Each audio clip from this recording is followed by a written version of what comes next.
Welcome back to the Master and Apprentice video slash podcast.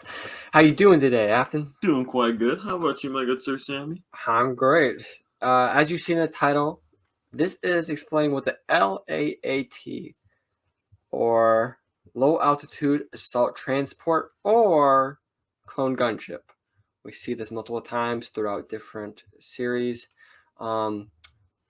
Most prevalent, we see a ship that looks very familiar and similar to this ship in the new Andor trailer.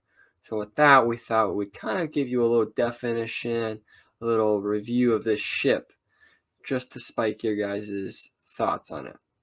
With that being said, we'll get right into the video.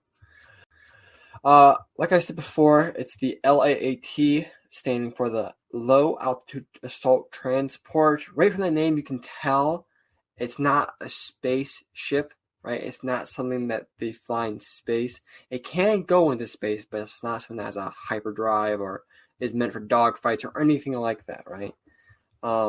It's supposed to carry troops / other vehicles from acclimators to the ground, right? An acclimator can't really land on the ground, or at least not in a quick and orderly fashion, especially in time of battle. So what we mostly see the LAAT carry are, obviously troops, clones, generals, Jedi, but also all-terrain tactical enforcers, also known as ATTEs.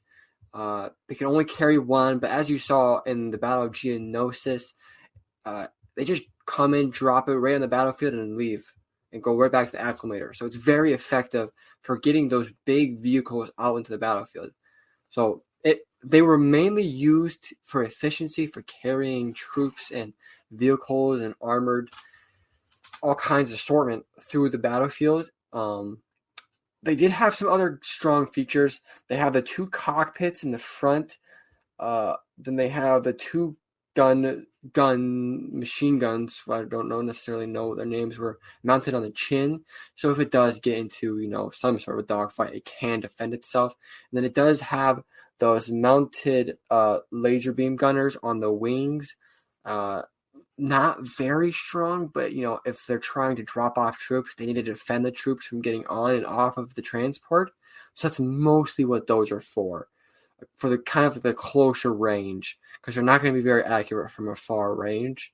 So that's mostly what those are for. They're not manufactured by Kaminoans. We know the clones are. They are manufactured by the RHE, the Rothna Heavy Engineering.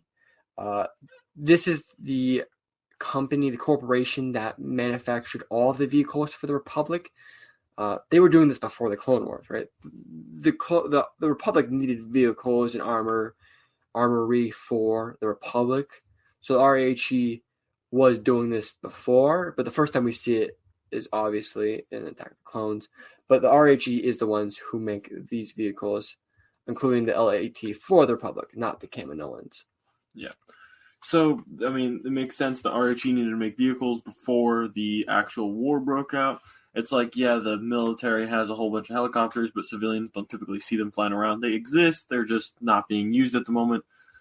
Anyway, we first see this LAAT in Episode 2 of Attack the Clones, right at the very beginning of Battle of Geonosis. Those two laser beam gunners, one on each side, came in really hot. They just started melting droids. We don't know technically a lot of specificity about this, but what it is, it's a high, I'd assume, temperature beam, because you can see it slice droids directly in half. So something really fast like that. It's interesting that it's not a burst. It's not a machine gun. It is a burst. It shoots in slow bursts that will take out anything that it's hitting, but it has breaks in between each time.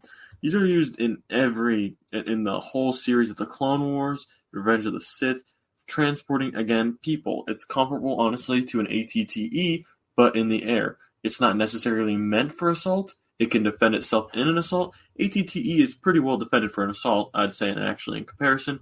But the LAAT is meant primarily just for transporting troops and vehicles. We see this a lot of times in the Clone Wars, going from one light cruiser to another. Just a lot of transport. That's really what this thing is.